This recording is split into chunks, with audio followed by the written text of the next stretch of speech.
Heading ఒకటి ఉంటుంది, వార్త మరొకటి ఉంటుంది. ఈనాడు నైజం అదే. ఆంధ్రప్రదేశ్ మీద విషం చిమ్ముతూ, జగన్ మీద కోపంతో ఆంధ్ర మీద విషం చిమ్మేటువంటిది. అదానీ వచ్చి పెట్టుబడులు పెడుతుంటే దోచిపెడుతున్నారని, లేకపోతే ఏదైనా పెద్ద పెద్ద కంపెనీలు, పవర్ కంపెనీలు వస్తుంటే జగన్ సన్నిహితుడు, విజయసాయిరెడ్డి సన్నిహితుడు అంటూ పోచుకోలు కబుర్లు చెప్తూ, ఎవడో ఒకడు సన్నిహితుడే ఉంటాడు, బంధువు అయి ఉంటాడు, చుట్టమవుతుంటాడు, ఫ్రెండ్ అయి ఉంటాడు. ఎవడైతే మనకేంది, ఆంధ్రాకి పెట్టుబడులు రావాలి, అవి వస్తుంటే దాని మీద విషయం చిమ్ముతూ, మరోవైపున పరిశ్రమలు ఏమి రాలేదంటుంటారు.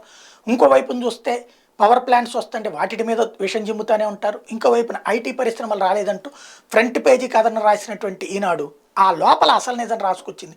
ఒక్క ఐటీ పరిశ్రమ రాలేదని చెప్తూ, మరోవైపున ఆ, ఏదైతే గత 5 ఏళ్లలో రాష్ట్రం ఐటీ రంగంలో నామమాత్ర పెట్టుబడులను ఆకర్షించగలిగిందని రాస్తూ, AP electronics and information technology agency APITA, software technology park of India STPI, information technology association of Andhra Pradesh ITAAP గణాంకాల ప్రకారం గత 5 ఏళ్ల జగన్ పాలనలో రాష్ట్రానికి కేవలం 59 ఐటీ సంస్థలు వచ్చినాయి.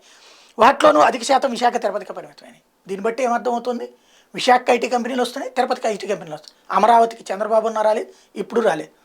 మరి ఏమీ రాలేదని ఎట్లా చెప్తారు? అంటే మేము అంతే చెప్తాం, హెడ్డింగ్ని చూసి మీరు మోసపోండి, చివరి వార్తలు మాత్రం మొక్క రాస్తాం, అది మీ కర్మ అన్నటువంటిదే వాళ్ళ జర్నలిజం.